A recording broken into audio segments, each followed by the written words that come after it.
Mon mari m'a remis les papiers du divorce 3 heures après que nous ayons enterré mon frère. Il se tenait dans ma cuisine, portant le même costume noir qu'il avait mis pour les funérailles, la cravate desserrée pendant autour de son cou, l'eau de pluie s'accrochant encore aux épaules de son manteau, et il m'a regardé avec la froide assurance d'un homme qui croyait que le monde, lui, appartenait déjà. Puis il a prononcé les mots qui ont détruit la dernière illusion qu'il me restait sur mon mariage. Je vais épouser la femme de ton très frère. Signe les papiers, Yveline. Je l'ai dévisagé pendant un long moment, puis j'ai souri doucement et j'ai pris le stylo. 30 jours plus tard, Gauthier était à genoux, hurlant mon nom dans une étude de notaire du centre-ville de Lyon, parce qu'il avait enfin réalisé ce que mon frère savait, avant de mourir. La cupidité rend les gens aveugles, et les aveugles marchent volontiers vers le précipice. Le jour où nous avons enterré Béranger, le ciel au-dessus d'Écully ressemblait à de l'acier fissuré. Une pluie froide tombait sur le cimetière en fines lignes grises, recouvrant les parapluies, les manteaux noirs et les chaussures cirées d'un éclat terne qui rendait tout sans vie. Je me tenais à côté de la tombe de mon frère, les mains croisées devant moi, pendant que le prêtre parlait de générosité, de leadership et d'héritage, mais j'ai à peine entendu un mot après qu'ils ont descendu le cercueil dans la terre. Béranger avait 42 ans, trop jeune pour mourir, trop discipliné pour mourir, honnêtement. Mon frère se réveillait à 5 heures tous les matins, courait 5 kilomètres, même pendant les hivers glaciaux de la vallée du Rhône, et programmait ses examens médicaux annuels avec la précision d'une horloge. Puis un chauffard ivre a franchi le terre-plein central près de Villefranche-sur-Saône et a percuté son 4x4 de plein, mais fouet. Du jour au lendemain, la personne la plus forte que j'ai jamais connue est devenue une photographie posée à côté d'un cercueil couvert de lit blanc. Les employés de Béranger Solutions Logistiques remplissaient près de la moitié du cimetière. Chauffeurs, superviseurs d'entrepôt, comptables, responsables des expéditions. Béranger se souvenait de l'anniversaire de chaque employé, de chaque enfant malade, de chaque difficulté à payer un prêt immobilier. Homme 2 fois plus âgé que lui pleurait ouvertement près de la tombe parce que mon frère les avait aidés à garder leur maison pendant la crise économique.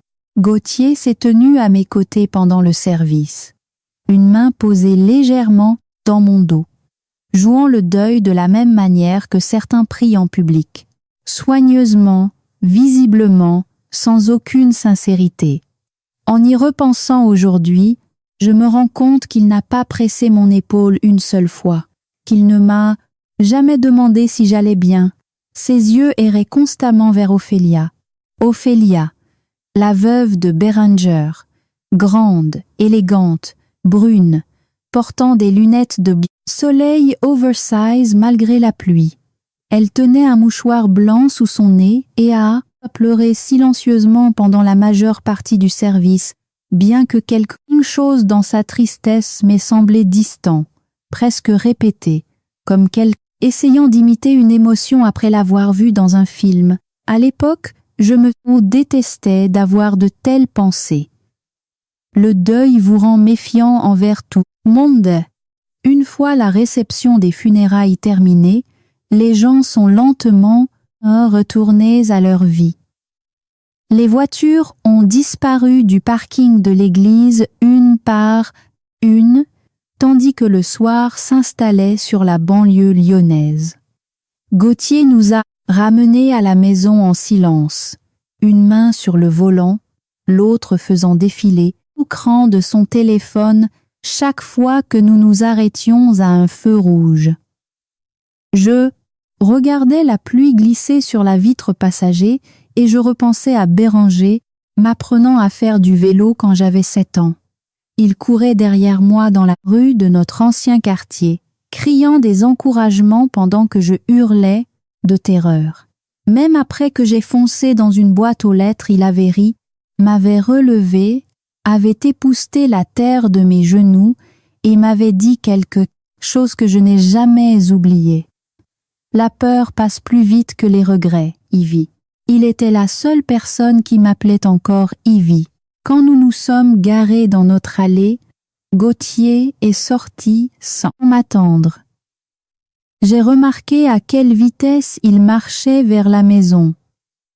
Presque avec impatience, comme un homme pressé de se rendre à un rendez-vous.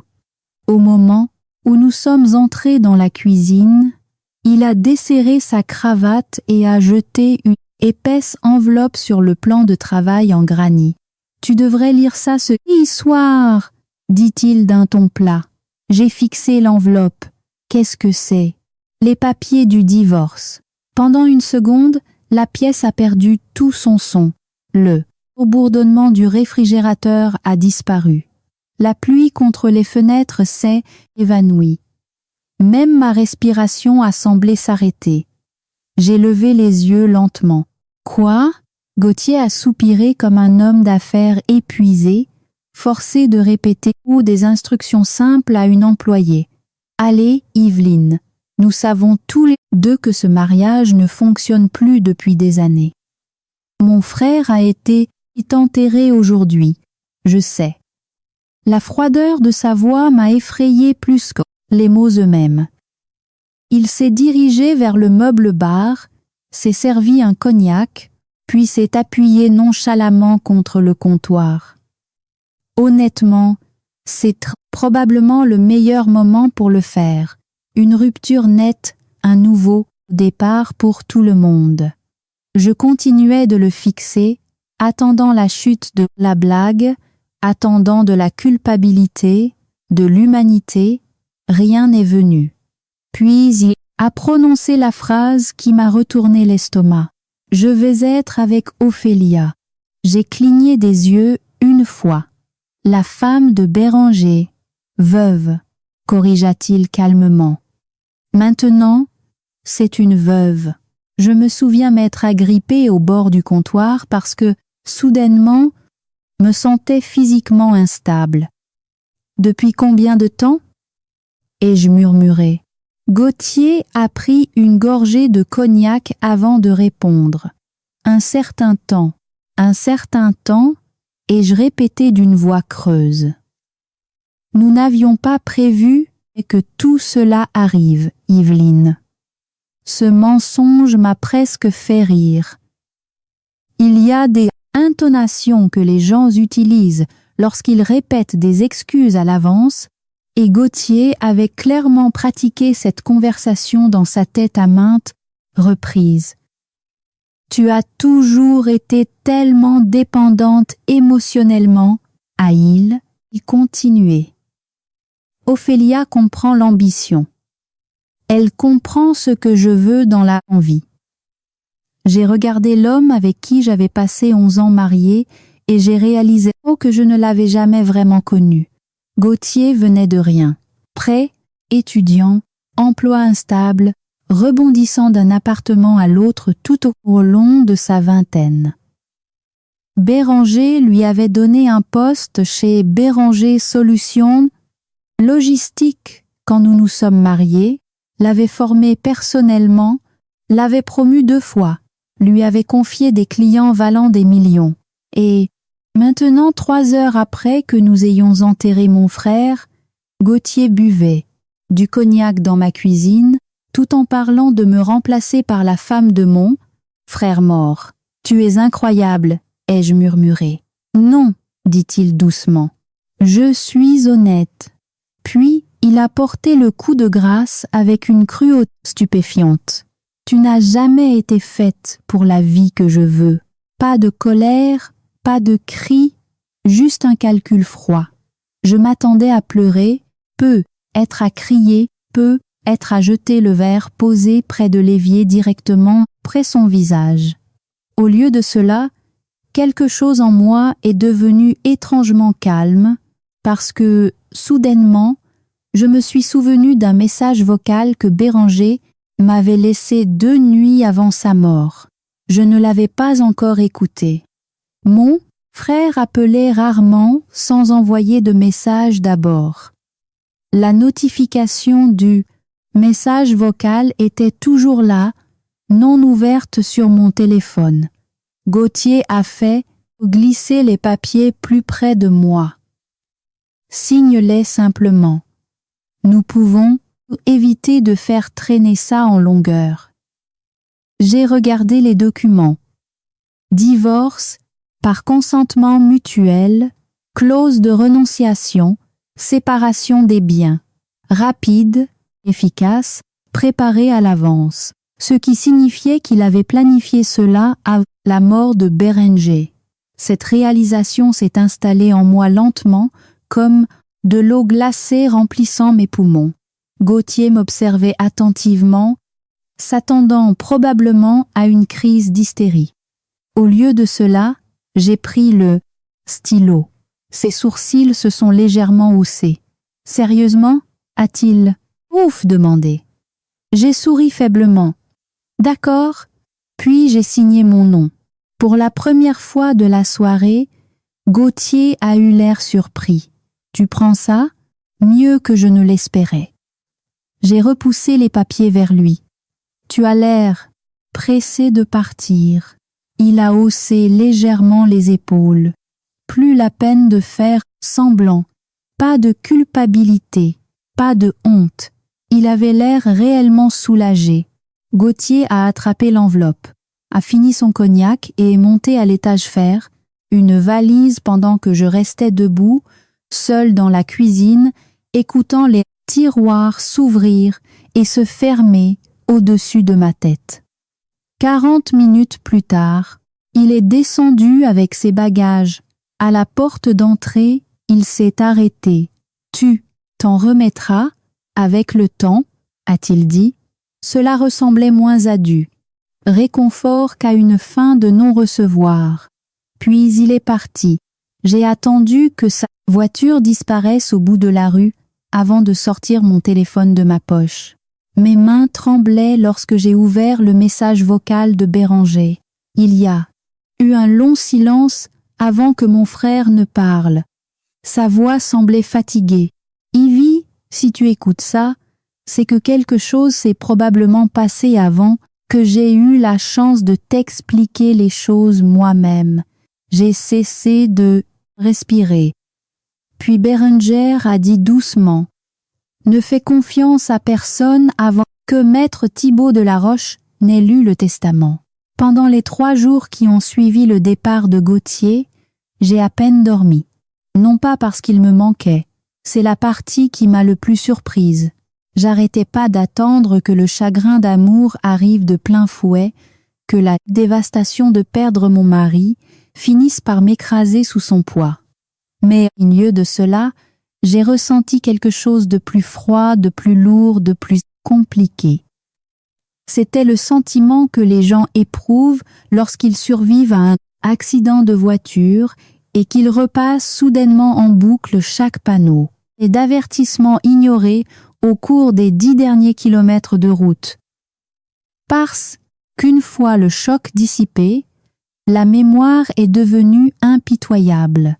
Les soirées tardives de Gauthier au bureau, son obsession soudaine pour les costumes de créateurs, la montre hors de prix dont il prétendait qu'elle provenait d'un programme de récompense des ventes, la façon dont Ophélia riait un peu trop fort à ses blagues lors des dîners d'entreprise. Tout cela s'est réarrangé en quelque chose de laid et d'évident. J'ai passé la plupart de ces premiers jours seul dans la maison, marchant de pièce en silence, tandis que la pluie printanière battait les fenêtres.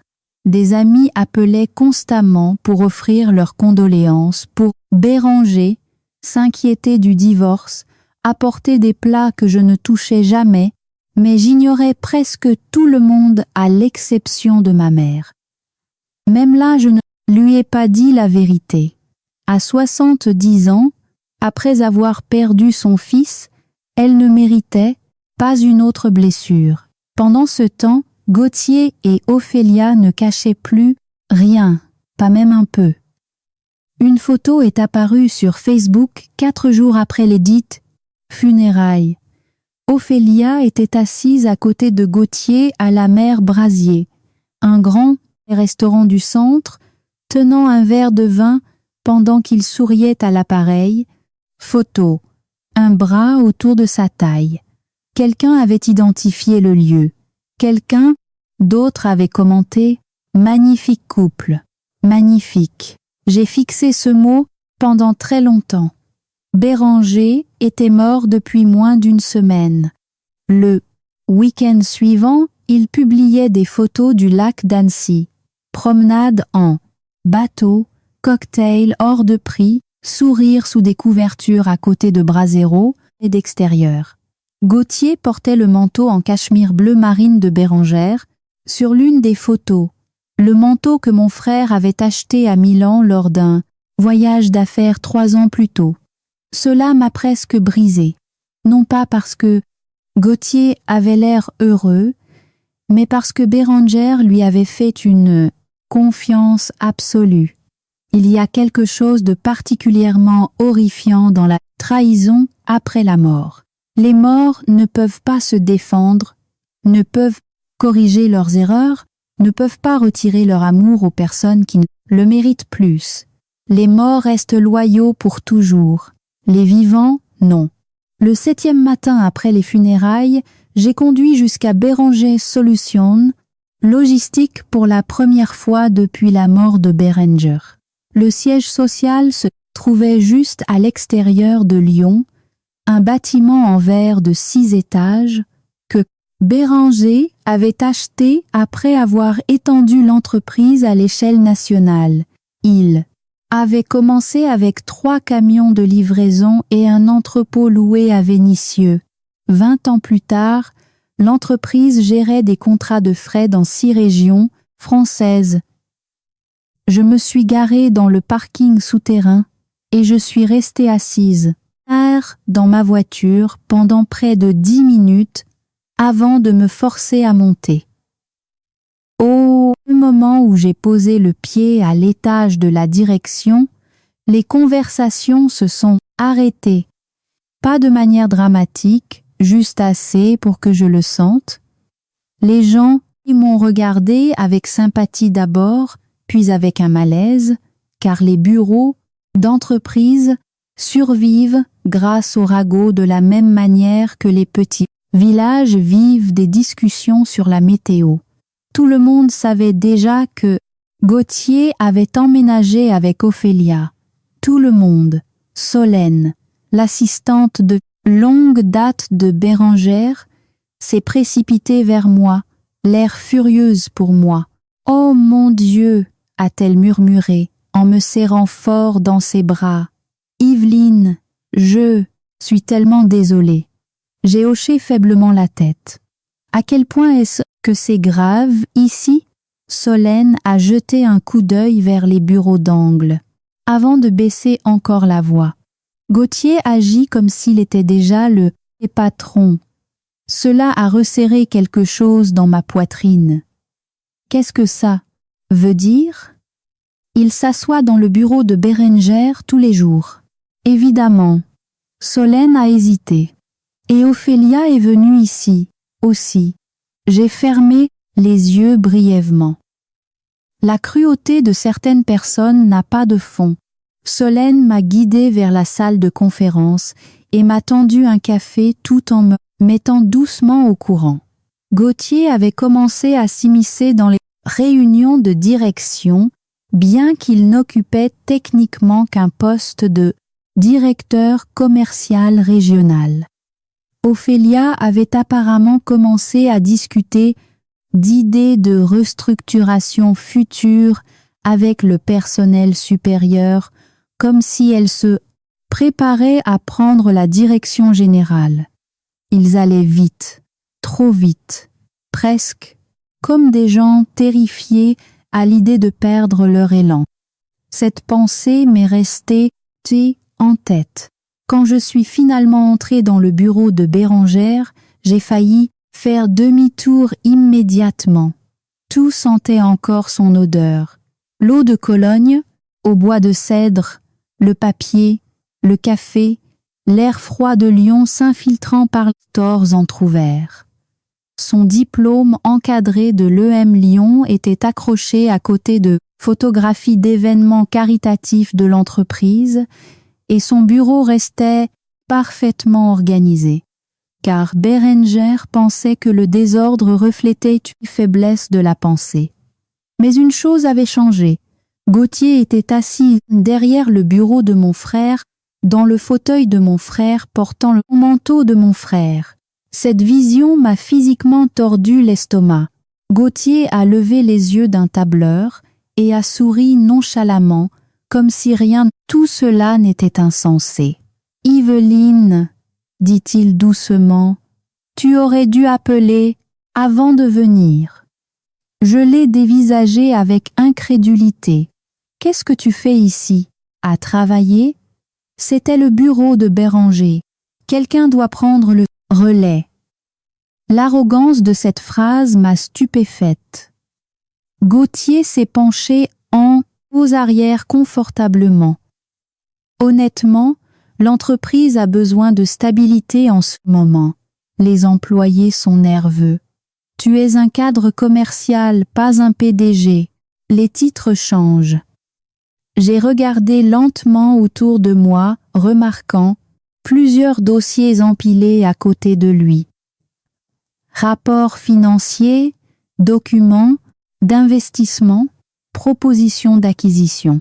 Gauthier avait déjà commencé à fouiller dans tout ça. Béranger a-t-il autorisé cela?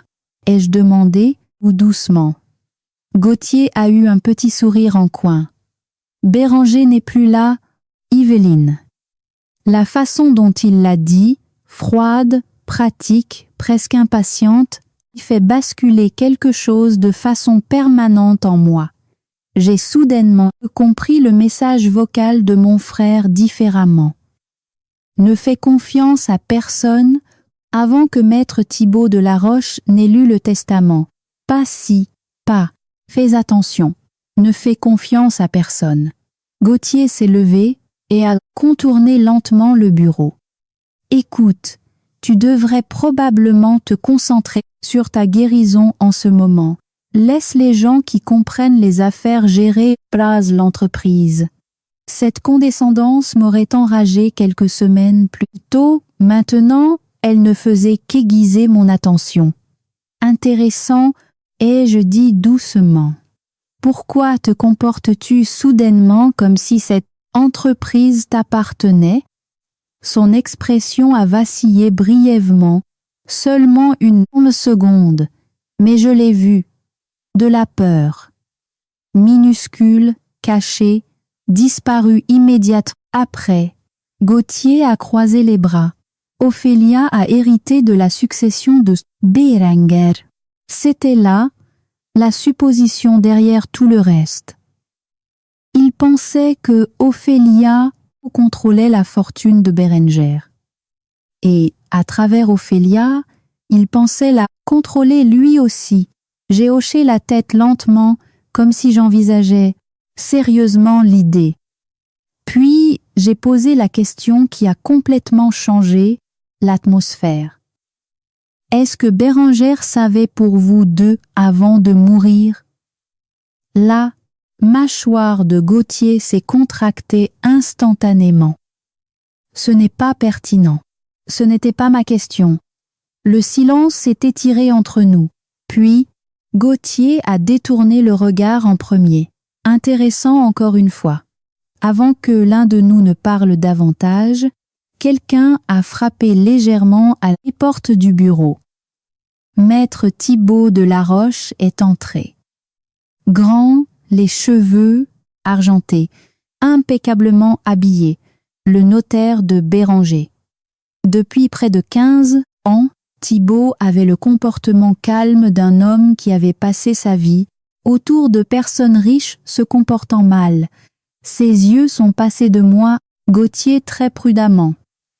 Monsieur, a-t-il dit poliment, j'aurais besoin d'un mot en privé avec Yveline.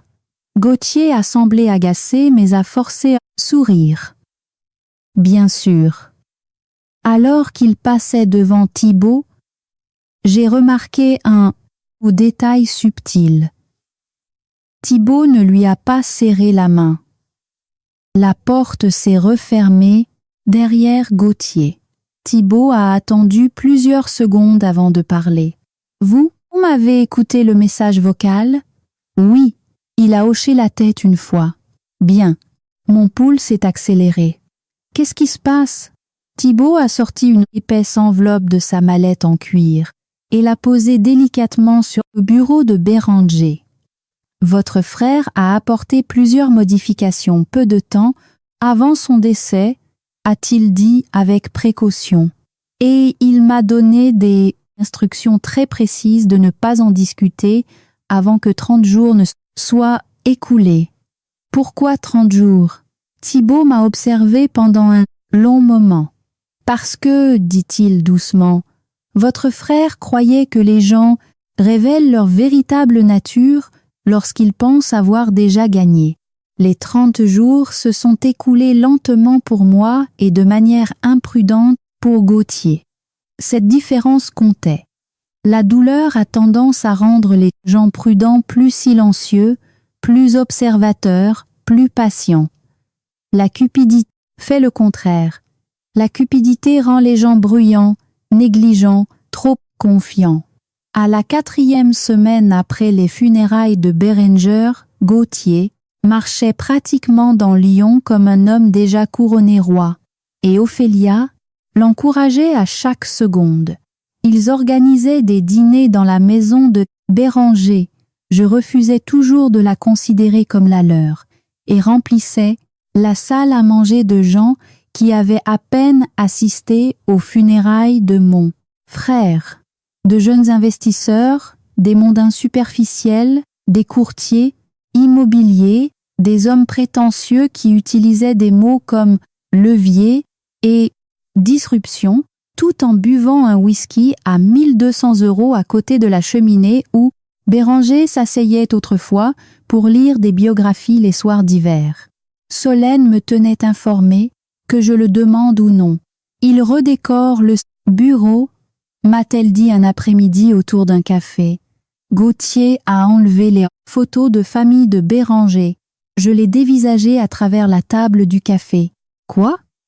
Il a dit que l'entreprise avait besoin d'une identité tournée vers l'avenir. Pendant un instant, j'ai honnêtement pensé que je pourrais jeter mon café directement dans la rue. Mais c'est une autre émotion qui s'est installée à la place, le calme, parce que maître Thibaut de la Roche avait finalement commencé à retourner mes appels, et chaque conversation avec lui approfondissait ce même soupçon discret qui grandissait en moi. Béranger savait. Peu, être pas, tout, mais assez.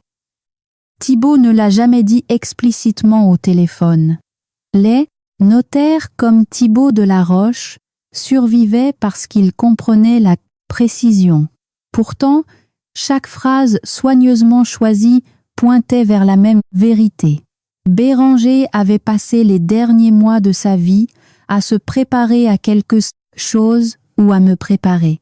Le matin de l'ouverture du testament, Lyon s'est réveillé sous des nuages bas et gris et un vent printanier glacial soufflant depuis le Rhône.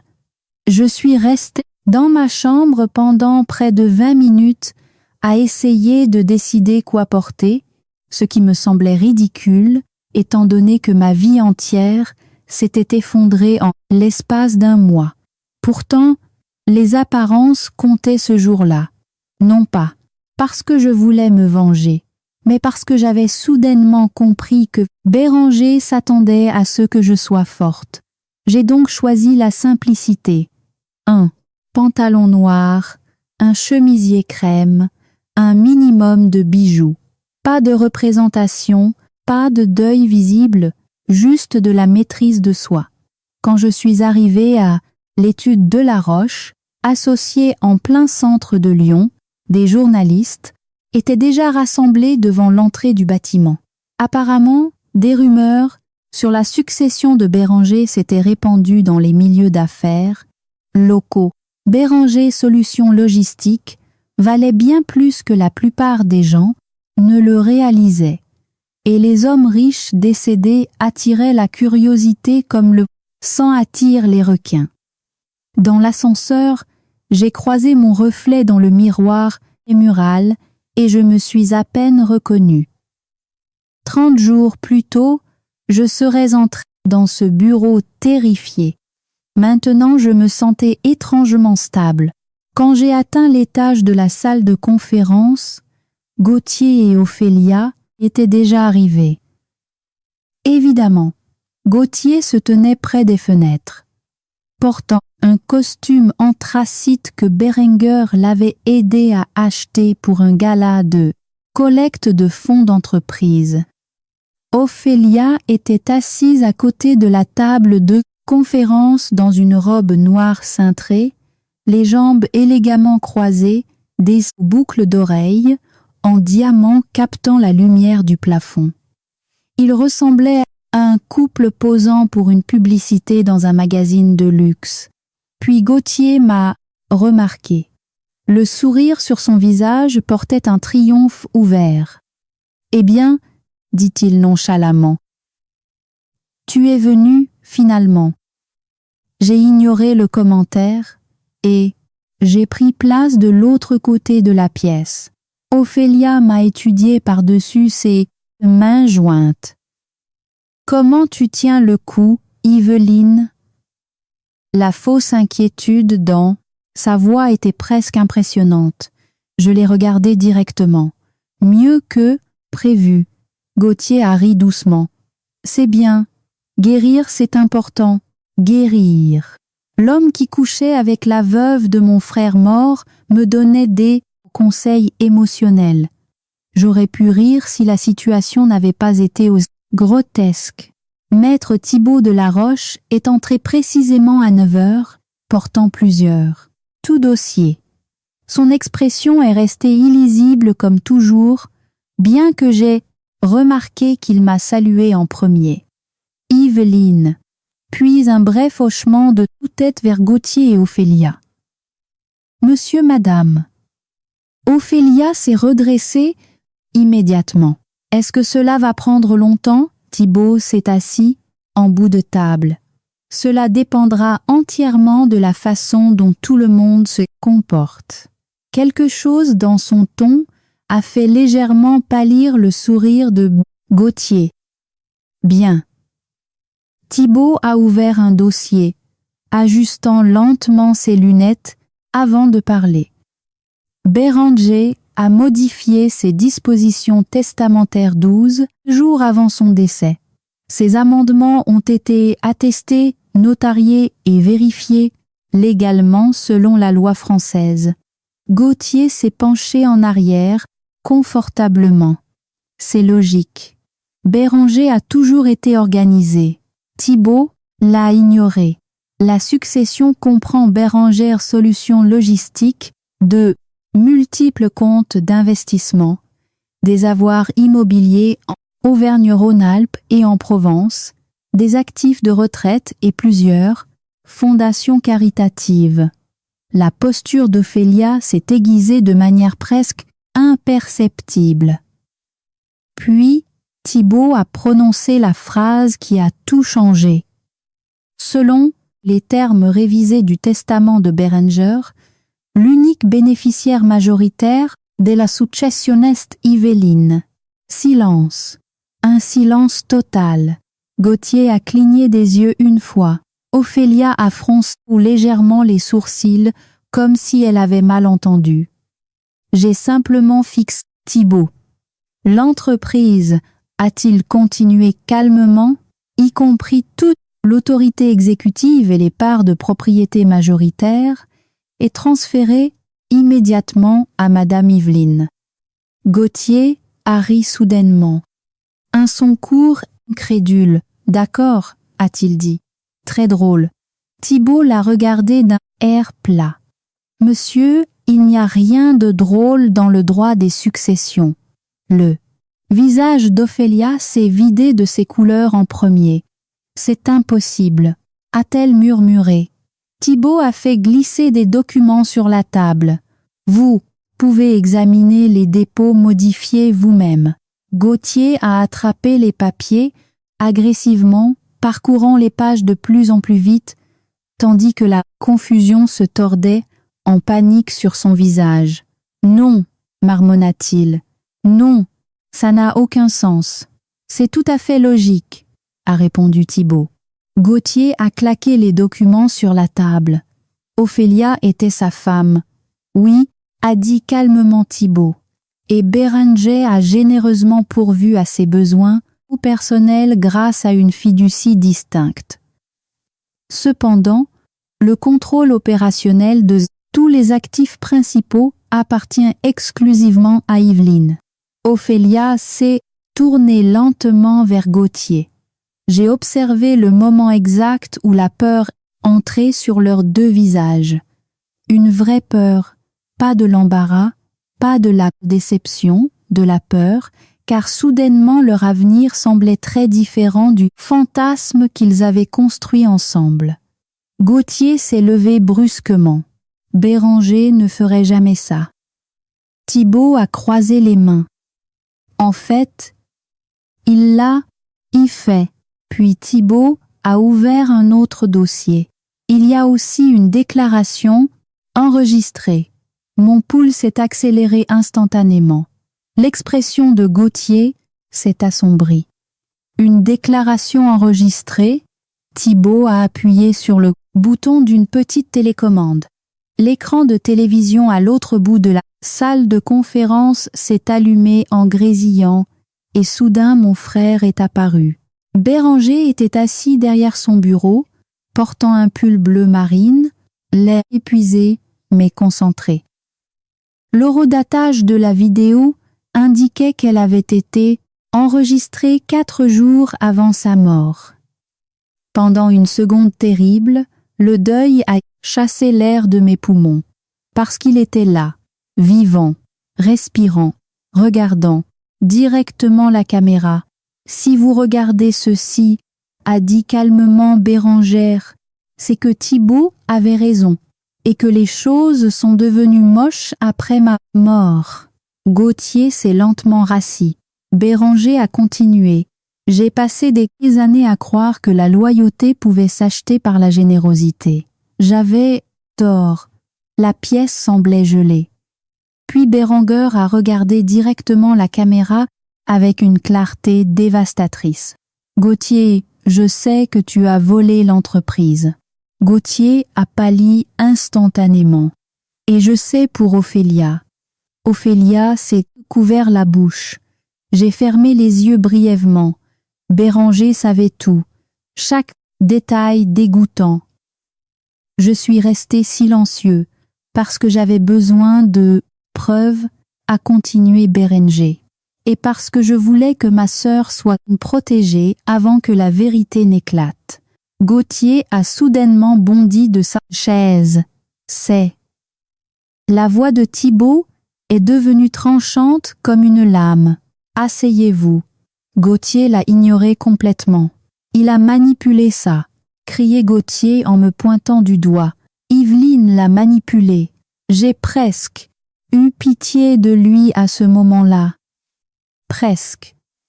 Parce que les gens désespérés deviennent très vite transparents. Thibault a calmement ouvert un autre dossier. Il y a une dernière chose, a-t-il dit. Gauthier s'est tourné vers lui, respirant lourdement. Lors de votre demande de divorce, a continué Thibault, vous avez volontairement signé une renonciation totale au patrimoine conjugal, abandonnant toute réclamation future liée aux avoirs de Madame Yveline. Gauthier a regardé dans le vide. Puis la réalisation l'a frappé de plein fouet. J'ai observé la seconde exacte où il a compris ce qu'il avait fait. Il s'était précipité à travers le divorce, croyant que je ne valais rien, croyant qu'Ophélia détenait la fortune, croyant qu'il avait déjà fait une meilleure affaire. Mais Bérenguer m'avait laissé tout. La maison, l'entreprise, les investissements, même les comptes d'exécutif que Gauthier utilisait depuis des semaines. Le visage de Gauthier est devenu livide. « Non » a-t-il murmuré. L'expression de Thibault n'a jamais changé. Avec effet immédiat, a-t-il dit. Tout accès non autorisé, compte et propriété de Bérenger Solutions Logistiques sera résilié. Ophélia a lentement regardé Gauthier comme si elle le voyait pour la première fois, et Gauthier m'a regardé, non pas avec amour, ni même avec haine, mais avec terreur. Gauthier s'est effondré plus vite que je ne le pensais, pas publiquement, d'abord. Les hommes comme Gauthier s'effondrent rarement d'un coup. Ils se fissurent par étapes, comme de la glace cédant sous un poids trop lourd. Ah, l'étude de notaire, après que Thibault a fini de parler, Gauthier n'a cessé d'insister sur le fait qu'il devait y avoir une autre version du testament, un autre compte, une autre explication qui restaurerait l'avenir qu'il pensait mériter. Il n'y en avait pas. Bérenger avait tout préparé soigneusement, chaque signature, chaque transfert, chaque protection juridique. Mon frère avait construit des itinéraires de fret à travers toute la moitié sud de la France. Là, la planification était une seconde nature pour lui. Il comprenait les risques mieux que quiconque que j'ai jamais connu. Et quelque part au cours des derniers mois de sa vie, il a réalisé que la plus grande menace pour son entreprise est assise de l'autre côté de la table à manger, prétendant faire partie de la famille. Ophélia est partie en premier. Cette partie m'étonne encore. Non pas parce qu'elle est partie. Les gens comme Ophélia partent toujours dès que le confort disparaît, mais à cause de la rapidité avec laquelle elle l'a fait. Un instant, elle était assise à côté de Gauthier dans un silence stupéfait, fixant les documents de succession avec des mains tremblantes. L'instant d'après, elle s'est levée silencieusement, a récupéré son sac à main de créateur et l'a regardé directement avec quelque chose qui ressemblait à du dégoût. « Tu m'avais dit que l'entreprise était pratiquement à toi », a-t-elle dit froidement. Gauthier l'a regardée avec désespoir. « Ophélia, attends.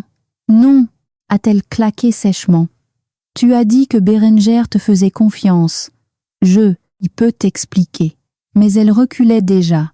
Pour la première fois depuis les funérailles de Bérenger, j'ai vu Ophélia sans sa mise en scène, sans son glamour, sans son élégance étudiée. Sous les vêtements chers et l'apparence soignée se tenait une femme profondément pragmatique, réalisant qu'elle avait investi sur le mauvais cheval.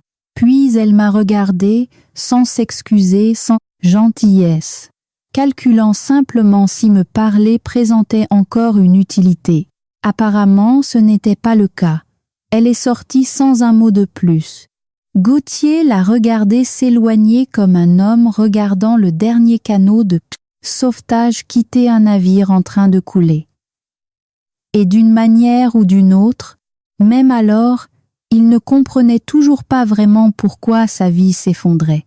C'était ça la partie effrayante. Les gens consumés par la cupidité croient rarement qu'ils sont cupides.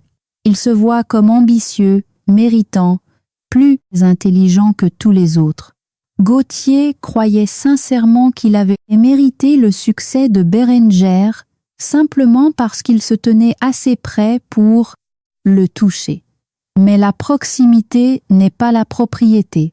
Thibault a mis fin à la réunion peu de temps après. Des représentants de la sécurité de Bérenger Solutions Logistiques sont arrivés discrètement pour récupérer le badge d'accès au bâtiment de Gauthier, son ordinateur portable, son d'entreprise, sa carte d'accès au parking et ses autorisations de compte exécutifs. L'humiliation s'est déroulée avec un professionnalisme brutal, pas de cris, pas de scandale, juste une procédure. Gauthier m'a regardé à plusieurs reprises pendant le processus, cherchant de la douceur, cherchant la femme qui avait l'habitude de le protéger chaque fois que la vie devenait difficile. Mais cette femme avait disparu quelque part entre le cimetière et l'étude de notaire. À l'extérieur du bâtiment, le vent froid balayait le centre de Lyon tandis que les journalistes criaient des questions derrière des barricades. Je les ai ignorées et me suis dirigée vers le parking. Mais des pas se sont précipités derrière moi avant que je n'atteigne l'ascenseur. Yveline. Gauthier a saisi mon bras violemment. Je me suis retournée lentement. De près, il avait déjà l'air terrible. La sueur perlait sur son front malgré le froid, et la panique avait remplacé la confiance qu'il portait le mois dernier comme une eau de toilette de luxe. « Tu le savais ?» a-t-il dit d'une voix haletante. « Non, ai-je répondu honnêtement. Je m'en doutais. » Sa poigne s'est légèrement resserrée. « Yveline, écoute-moi. » J'ai dégagé mon bras immédiatement. « Ne me touche plus jamais. » Pendant plusieurs secondes, aucun de nous n'a parlé. Puis Gauthier a baissé la voix. « Nous pouvons arranger ça. » J'ai presque ri. « Arranger ça ?» Comme si la trahison, la cupidité, l'humiliation et l'adultère étaient des erreurs comptables qui pouvaient simplement être corrigées avec de la paperasse. Tu as emménagé dans la maison de mon frère 4 jours après ses funérailles. Gauthier a dégluti difficilement. J'ai fait des erreurs. Tu as couché avec sa femme de son vivant. Ses yeux se sont brièvement détournés. Tu m'as dit que je n'étais pas faite pour la vie que tu voulais. Yveline, s'il te plaît. Non, ai-je interrompu doucement. Maintenant tu comprends enfin qu'il n'était pas fait pour ça. Le coup a porté. Je l'ai vu parce que la plus grande peur de Gauthier n'a jamais été la pauvreté. C'était l'insignifiance. Les portes de l'ascenseur se sont ouvertes derrière moi, et je suis montée sans un mot de plus. Les portes se sont refermées sur son visage. 3 jours plus tard, Béranger Solutions Logistiques a officiellement licencié Gauthier suite à un audit financier interne. Béranger avait raison. De l'argent avait disparu de plusieurs comptes clients au cours de l'année précédente. Pas assez pour déclencher des alarmes immédiates, mais assez pour établir une fraude une fois que les enquêteurs ont suivi la piste papier avec attention. Gauthier n'avait pas volé des millions, juste assez pour se sentir puissant, juste assez pour croire que personne ne le remarquerait. L'enquête pénale est d'abord restée confidentielle, bien que les rumeurs se soient rapidement répandues dans les cercles d'affaires lyonnais. Les invitations ont cessé d'arriver. Les appels sont restés sans réponse. Les hommes qui, autrefois, tapaient dans le dos de Gauthier lors des soirées d'entreprise, évitaient soudainement son regard chaque fois que son nom était évoqué. Le statut social en France est bien plus fragile que les gens ne l'admettent. Un scandale, une plainte, une humiliation publique et des amitiés entières s'évaporent du jour au lendemain. Ophélia a disparu des réseaux sociaux presque immédiatement après l'ouverture du testament. Selon Solène, elle a déménagé de la maison de Bérenger dans la semaine. Apparemment, elle et Gauthier ont tenu exactement 9 jours après avoir découvert la vérité sur la succession. 9 jours. C'était la grande histoire d'amour qui avait détruit mon mariage. Pendant ce temps, J'ai passé presque toutes mes heures de veille à l'intérieur de l'entreprise de Beranger, essayant de maintenir ma vie à flot. Les premières semaines m'ont terrifiée. Je comprenais la comptabilité, les opérations, les structures de paie. Beranger m'avait impliqué dans l'entreprise pendant des années, mais diriger une entreprise entière me semblait écrasant. Les cadres m'observaient attentivement lors des réunions. Certains m'encourageaient, d'autres doutaient clairement que la jeune sœur en deuil puisse gérer ce que Beranger avait construit pendant 2 décennies. Mais le deuil change les gens, surtout les femmes. Les gens confondent souvent la gentillesse avec la faiblesse, jusqu'à ce que les circonstances forcent la gentillesse à devenir de la discipline. J'ai commencé à arriver avant le lever du soleil, à examiner les contrats, à rencontrer les chefs de département, à parcourir les entrepôts à Vénissieux et à Saint-Étienne, écoutant plus que je ne parlais. Et lentement, quelque chose d'inattendu s'est produit. Les employés ont commencé à me faire confiance, non pas parce que j'étais brillante, mais parce que je me souciais d'eux comme Beranger s'en souciait. Les chauffeurs routiers m'arrêtaient sur les tickets de chargement pour me raconter comment Beranger avait payé les frais médicaux d'employés blessés. Les responsables d'entrepôt partageaient des idées que personne ne prenait la peine de présenter à Gauthier, car il n'écoutait jamais à moins que des profits n'y soient associés. Pour la première fois depuis des années, j'ai réalisé que je n'étais pas invisible. J'avais simplement passé trop de temps dans ma vie à me tenir à côté de personnes plus bruyantes. Puis, un jeudi soir pluvieux de fin mai, Gauthier est apparu devant chez moi. Je l'ai vu par la fenêtre de devant, avant qu'il ne frappe. Il avait déjà l'air plus maigre, plus vieux. Les costumes onéreux avaient disparu, remplacés par des vêtements froissés et de la fatigue. La pluie détrempait ses cheveux pendant qu'il se tenait sous la lumière du porche, fixant la porte comme un homme approchant d'une église après des années sans foi. Une partie de moi a envisagé de faire semblant de ne pas être là. Au lieu de cela, j'ai entrouvert la porte. « Qu'est-ce que tu veux ?» La voix de Gauthier s'est brisée immédiatement. J'ai tout perdu. Je l'ai observé silencieusement, non pas parce que j'appréciais sa souffrance, mais parce que je me souvenais de la version de lui que j'avais autrefois aimée. Et il y a quelque chose de profondément troublant à regarder un visage familier devenir méconnaissable. Tu as fait des choix, ai-je dit calmement. Des larmes ont soudainement rempli ses yeux. De vraies larmes cette fois. J'ai été stupide. Oui, ai-je pensé. Il a dégluti avec difficulté. Je pensais que le succès me rendrait enfin suffisant. Cette phrase a plané entre nous, parce que sous la cupidité, sous l'arrogance, Gauthier avait toujours porté une énorme insécurité. Le succès de Beranger le fascinait parce que Gauthier confondait la richesse avec la valeur. Il croyait que l'argent pouvait effacer la honte, effacer l'échec, effacer la peur d'être ordinaire. Ce n'est jamais le cas. « Je t'aimais » a-t-il chuchoté désespérément. Je l'ai regardé pendant un très long moment. Puis j'ai répondu avec une totale honnêteté. Je pense qu'une partie de toi m'aimait. Cela l'a blessé plus que la colère ne l'aurait fait. Gauthier a fait un pas de plus, la voix soudainement brisée.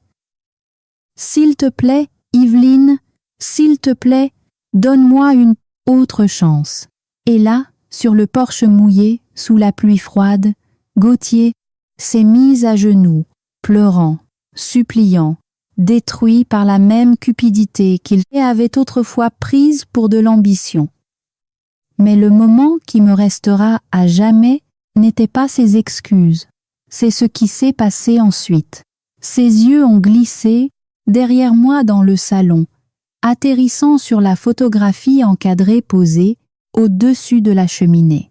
Béranger, souriant à nos côtés pendant Noël, 3 ans plus tôt.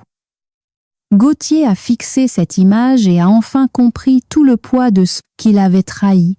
Gauthier est resté à genoux pendant plusieurs secondes après que le silence s'est installé entre nous, la pluie tombant de ses cheveux sur le porche en bois, sous lui, les épaules tremblantes sous une veste grise bon marché, qui ne ressemblait en rien au manteau sur mesure qu'il portait autrefois au gala de charité et au dîner d'affaires. Pour la première fois en 11 ans, il avait l'air honnête. Pas impressionnant, pas charmant, pas ambitieux, juste honnête. Les gens brisés le sont généralement.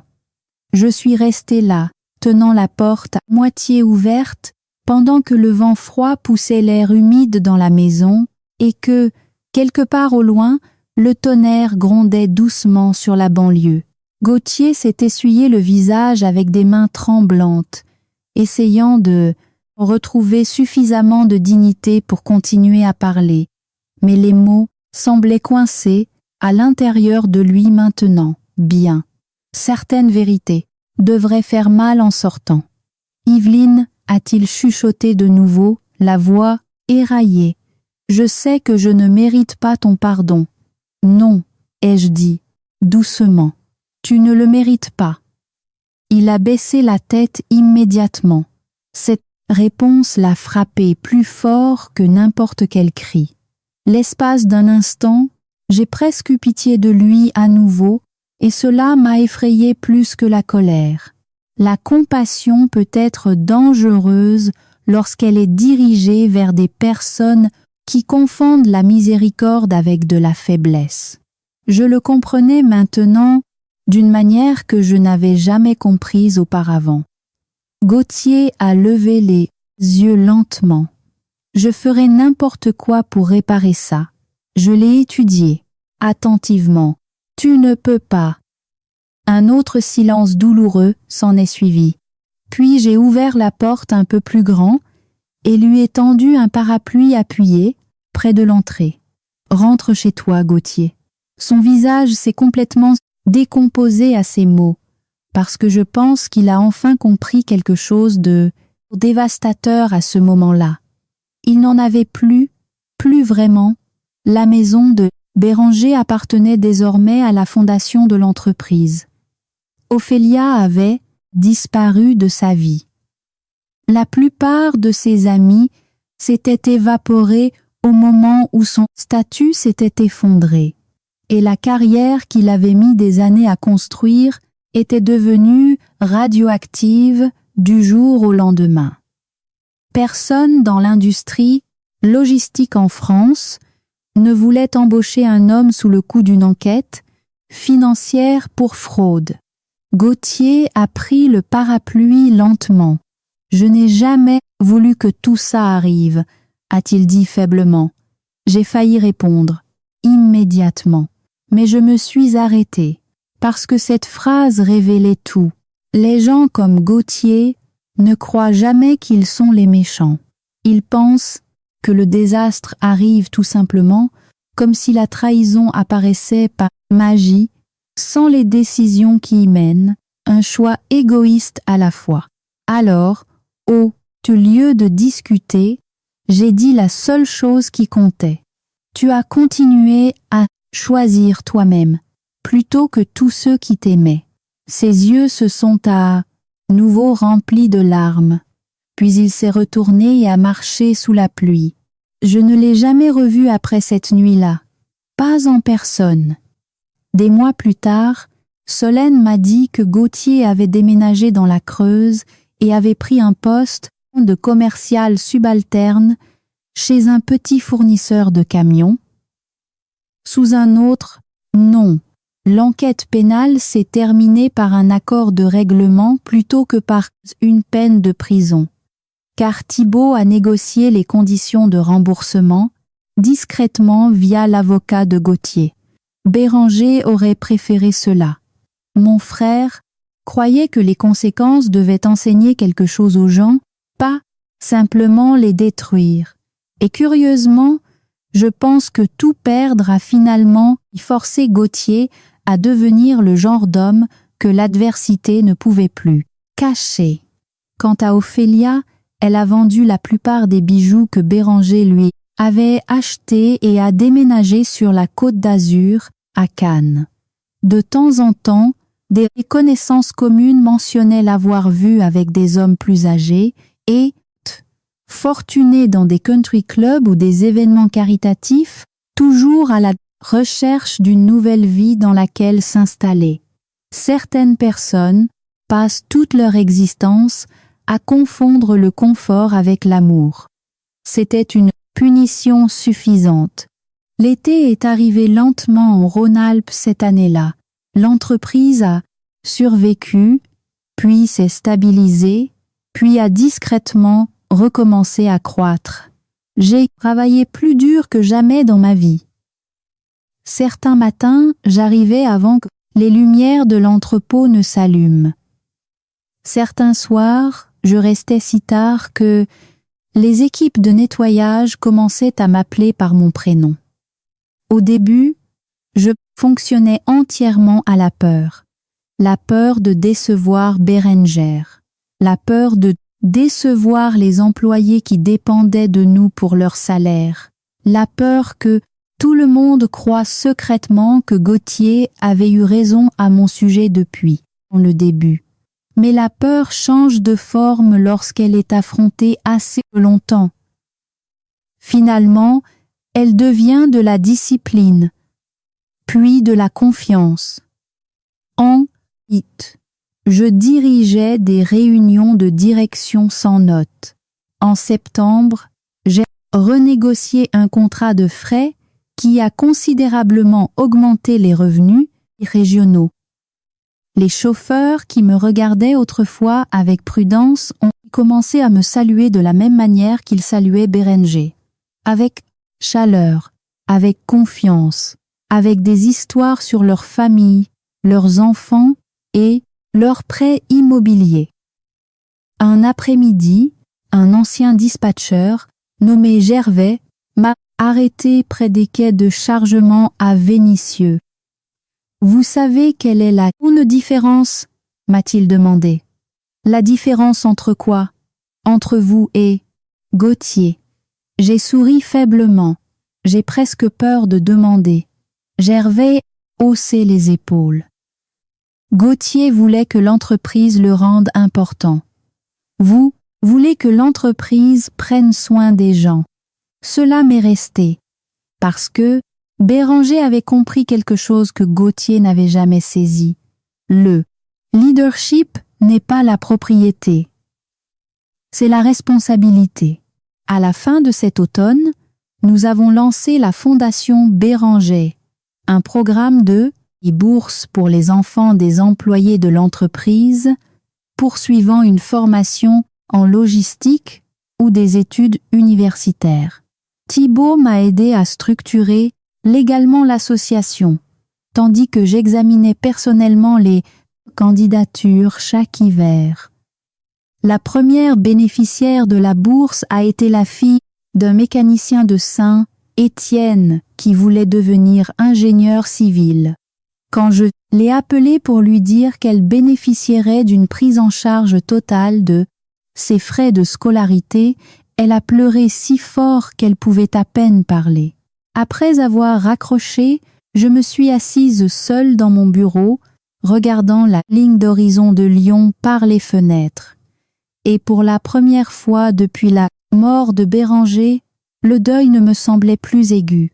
Il me semblait avoir un sens. La perte change de forme, elle aussi. En décembre, exactement 1 an après le message vocal que Béranger m'avait laissé, j'ai conduit seule jusqu'au cimetière. La neige recouvrait le sol en douces couches blanches et un vent glacial balayait les rangées de pierres, tombales sous un ciel gris pâle. J'apportais des lits blancs frais parce que Béranger avait l'habitude d'en acheter pour notre mère à chaque Pâques quand Nous étions enfants. Je me suis tenue silencieusement à côté de sa tombe pendant un long moment. Puis j'ai enfin parlé. Tu avais raison, ai-je chuchoté. Le vent a soufflé doucement à travers les arbres voisins. J'ai fait confiance aux gens trop facilement. Pendant un instant, les souvenirs m'ont inondé tous en même temps. Béranger m'apprenant à faire du vélo. Béranger aidant Gauthier à obtenir sa première vraie promotion. Béranger assis à côté de moi dans la salle d'attente d'hôpital après la mort de papa. Toujours solide, protégeant toujours tous ceux qui l'entouraient, même quand ils ne le méritaient pas. Surtout quand ils ne le méritaient pas. Une larme a coulé sur ma joue malgré le froid. Mais tu m'as aussi appris autre chose, ai-je dit doucement.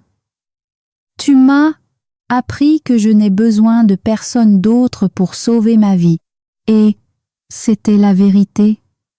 Gauthier croyait que la vengeance signifiait l'humiliation, la défaite, la destruction. Mais la vraie vengeance est plus silencieuse que ça. La vraie vengeance, c'est se reconstruire si complètement que les personnes qui vous ont brisé ne peuvent plus reconnaître la personne qui se tient devant elles. C'est se réveiller un matin et réaliser que leur trahison vous a forcé à découvrir votre propre force. C'est survivre honnêtement pendant qu'ils s'effondrent sous le poids de leur propre choix. J'ai déposé soigneusement les fleurs contre la pierre tombale de Béranger. Puis j'ai souri. Non pas parce que tout faisait moins mal, mais parce que tout avait enfin un sens. Alors que je retournais vers ma voiture, la lumière du soleil a lentement percé les lourds nuages d'hiver au-dessus du cimetière, répandant un or pâle sur le sol enneigé. Et pour la première fois depuis très longtemps, l'avenir ne m'effrayait plus. Il me semblait mérité. Si cette histoire vous a ému, prenez un moment pour réfléchir aux personnes en qui vous avez confiance, aux personnes qui se tiennent vraiment à vos côtés lorsque la vie devient difficile, et à la force tranquille qui n'apparaît parfois qu'après une trahison. Et si vous avez apprécié ce voyage, n'oubliez pas d'aimer, de partager et de vous abonner, car quelque part, quelqu'un d'autre peut être besoin qu'on lui rappelle que perdre les mauvaises personnes peut parfois vous sauver la vie.